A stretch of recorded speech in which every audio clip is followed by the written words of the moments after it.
Hi everyone, and welcome to episode number 2 of the Practice of Being podcast.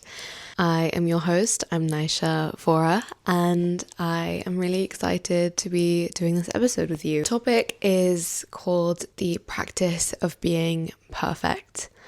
And I originally chose the title to be the Practice of Being Imperfect. So let's get into it. Why do I actually want to speak about this? One of the main reasons is that at this time of the year when March books are closing, anyone that works in the corporate, or I don't know if this is outside of corporate as well, you go through your appraisal process. And it's kind of like a PTA, but for when you're like a parent-teachers meeting, but for when you're older. And it's part of corporate development and really helps you progress, find out what management are looking to see in your role, what you aren't enjoying, to see things that you should continue doing. Through having appraisals and receiving that feedback and also requesting feedback from people yourself in order to learn, it can be really difficult to navigate this image of what do you want to achieve, how do you want to look, how do you want to behave. And I think everyone, when it comes to that time period, but some people actually like firm up around appraisal time because I guess their remaining impression is the one that lasts. I think we put a lot of pressure on our first impression and not necessarily our last impression. And you wanna go into a conversation and look like you're so put together, or even just like when you're meeting new people and you want to come across in a certain way, and you want to align to your own view of perfection. So you're acting in that way, you're going to say things that maybe you wouldn't say when you're completely relaxed, like around the people that you're really comfortable with. But I find it quite interesting that in an appraisal time, how people will see you long term is where you're really putting a lot more attention into. And I didn't realize this because I'm the kind of person that once I have settled into a place, I'm comfortable. I don't really know where I'm going with this, to be honest, but what I'm trying to say is I think it's really cool how when you're put under the firing zone or under a particular time in which you're going to be assessed a lot more than you would usually, you end up changing small behavioral things in order to be seen as perfect, even though you kind of know that that's not how you are really. So I wanted to talk about this because I actually quite struggled with this image of what do I deem as someone that's perfectly doing their job. And is it more so that what is my version of perfect, or is it a more like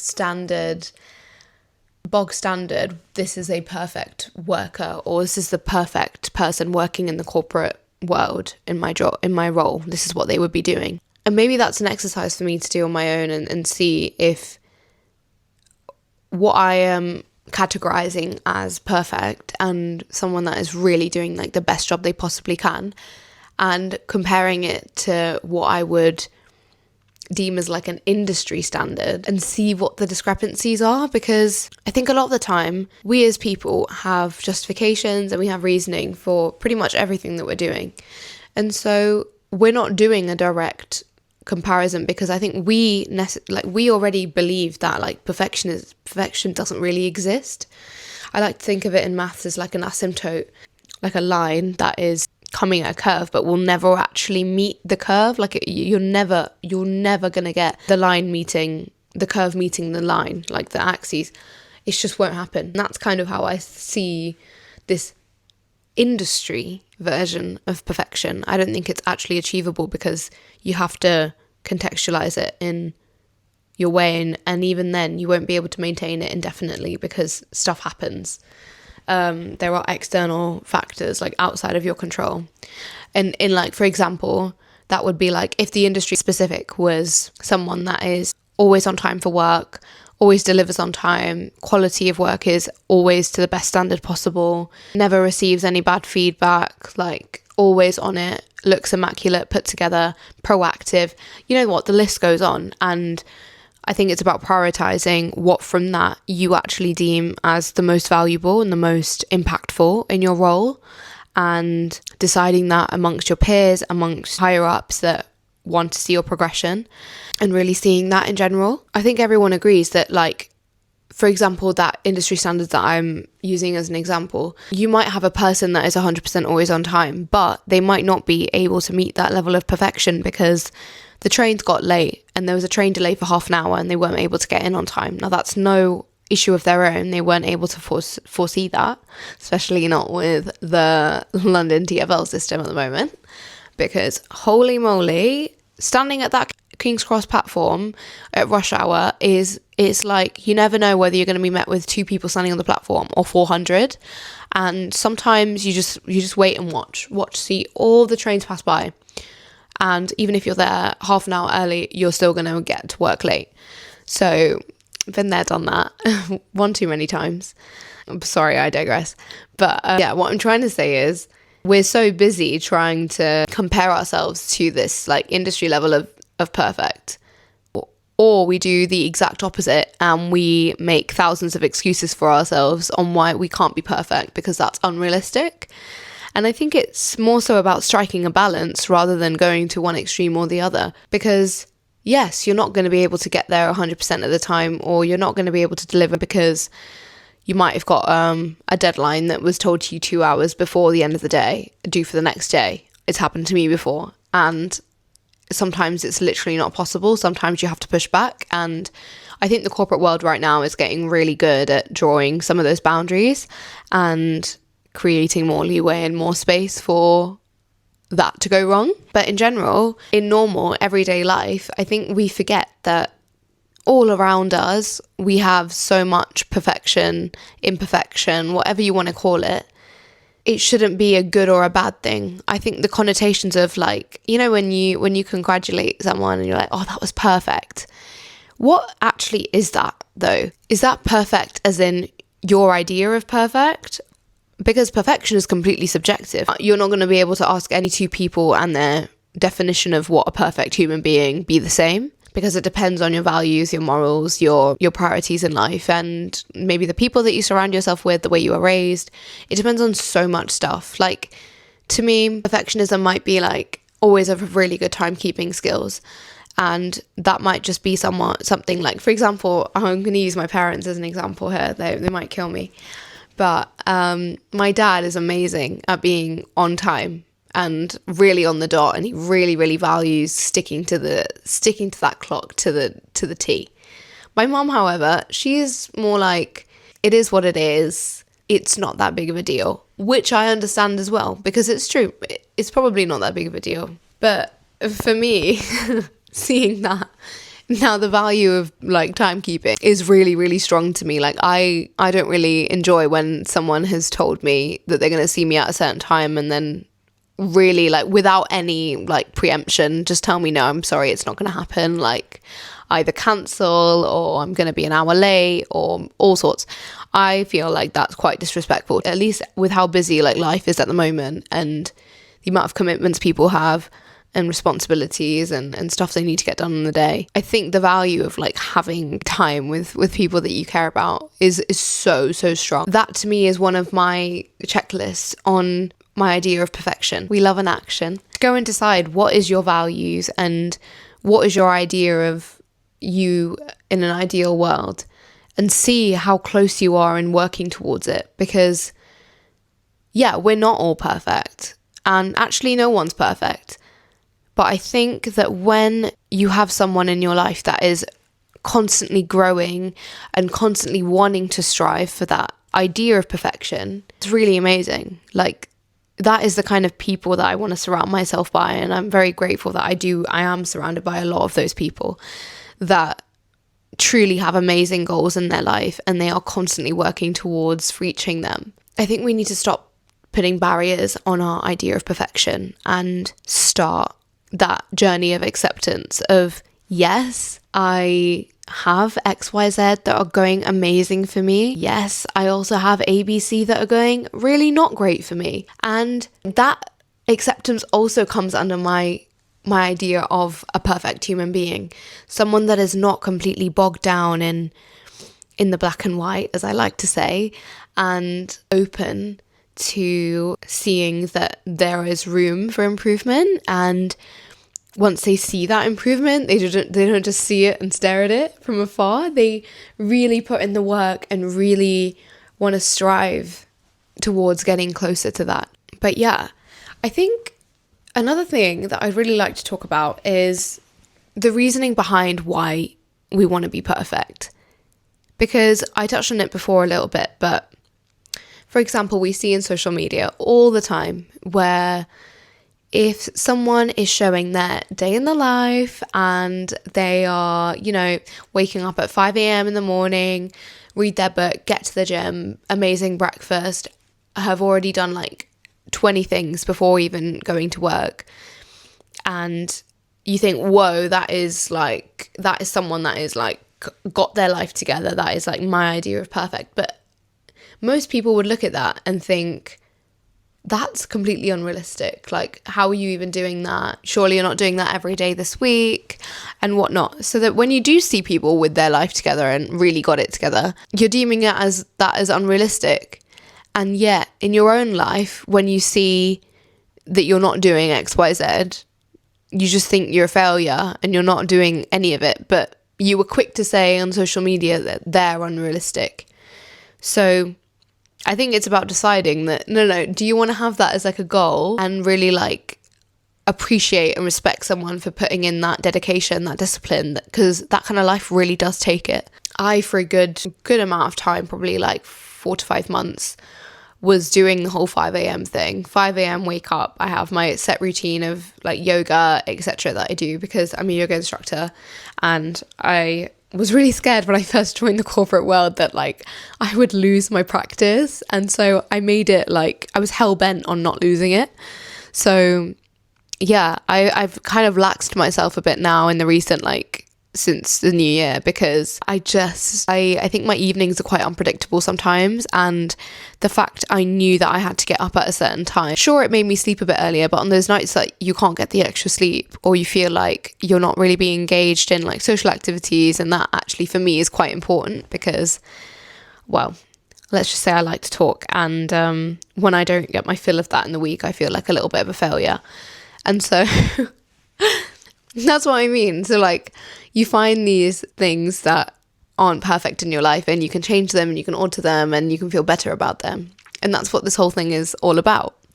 And yeah, so what I was saying is I was doing that whole thing for a long time. And then I stopped doing that, like I said, at the beginning of the year, and I was a bit more lax. And now instead of 5, I wake up at like 6:15, 6.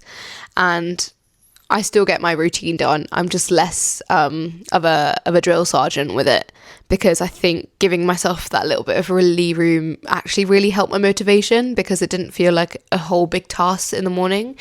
And believe it or not, I'm not a morning person. So like, I enjoy my morning when I'm up, but getting up is a task. Like, I would much rather have that 15-20 minutes sweet spot time, like in bed, just doing nothing. Honestly, it doesn't even impact me. Like, I've seen that 15 minutes of extra sleep after you close your alarm and move it to 15 minutes further, it does nothing. If anything, I feel more tired afterwards, and I regret the 15 minutes that I gave myself every time I do it. And yet I still do it. So this is what I mean. Like, perfectionism is so skewed, and I think it's a great concept, but I think we should just change the definition collectively, everyone that's listening here, that we should be creating our own definitions of perfection, not to make excuses for yourself, never to make excuses, but to fit around a lifestyle that you think would benefit you more, and that is sustainable, and that is constructive.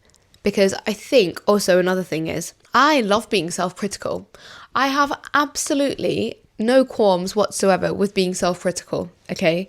When it comes from a place of like constructive criticism. And I can do that. However, when your criticism turns into like self-deprecating nonsense, that's when I'm like, no, take a step back, because your life is a gift. Like, you are on this earth, if you're able-bodied, if you have the ability to think, if you have people in your life that care about you, that is such a blessing in itself. And some people don't have that. Or if you have one of those things, you might not have all of those things. And so just taking a step back, thanking your stars. You don't have to rip yourself apart in order to grow or in order to find things that you want to improve at. You should always look at yourself in a view of self-love rather than a view of criticism. So I don't even really like the word self-criticism because, yeah, criticize yourself, but more so analyze yourself and take a step back, find what is an ideal version of you that you would like to be. Like, do your myself in 5 years, or myself in a year, myself in 6 months? Because you'll actually find that those goals are varying as well, and your priorities long term is going to be different to your priorities 6 months down the line. So being able to take that step back and really visualize it. I actually did it quite recently where I wrote myself a 6 month, like me in 6 months, me in a year, and me in 5 years. And I wrote it as if it had already happened, because I think it's like manifestation, not in like a witchy way, but in like a genuine way, that I want to see myself in this way, because if I see myself in a way, then I think I'm already working towards becoming that, because I'm not okay with being a hypocrite. And so if I start telling myself that you're a kind human being, you're always on time, you're dedicated, you are motivated, you give 1 hour a day to spirituality. The second I start telling myself this, and my self-talk is all this kind of stuff, more positively framed rather than, really negative mindset. I mean, we learn about it in school, like your growth mindset. And I remember it being like a new thing in like year 3 when I was in school. So when I was like 8 or 9, and they had established this whole growth mindset part in the curriculum, and it was a new thing, and everywhere it was then just the phrase like, from like I can't do to I can't do yet, or I will do. And honestly, bring that into the adult life, because it's such a lifesaver. The second we start flipping the script a little bit, it feels like a weight is lifted off my shoulders. I think a lot of people would benefit from doing that, especially those that didn't get to do the growth mindset activities in primary school. In general, I think it's a really great thing that you can take in order to kind of not only find your level of perfectionism, but also to navigate what about you think is imperfect. Really come to conclusions on the steps you can take to bring yourself closer to that model, because you'll also be much happier in yourself. And especially whilst we're young, whilst we have a little bit more time and less responsibilities than when you have like a family to look after, my mind is not fixed yet. Like, I'm still I hope that I'm like this for the rest of my life. But I do hear adults saying like, oh yeah, after you get to a certain point, you just don't change. And I don't really like that, to be honest. I think that you should be able to change in whatever walk of life you're in. But I do appreciate that once responsibilities pile up and priorities change, I think you can naturally neglect yourself a little bit. And so whilst a lot of us that are listening to this, I'm guessing, are quite young, take that and use it as your time to self-develop. But I will say, feedback is so important. You can reflect and really learn a lot about yourself by taking a step back. But when we surround ourselves by people that are also doing a similar thing, or that we look up to and that we are really respectful of, the kind of advice that, for example, my parents would give me, or things that, like, my friend does it all the time. He's one person that if he feels like I might have overstepped the boundary, he will pick up the phone to me and say, Naisha, I think you're a bit rude. And I value that so much, because we live in an age where everyone is kind of scared to step on people's toes, and I just don't think that's how it should be with friends. Like, if you truly, truly trust a friend and they know that, and they know how valuable they are in your life, you should really take what they say, because they're going to be noticing things that you don't in your own life.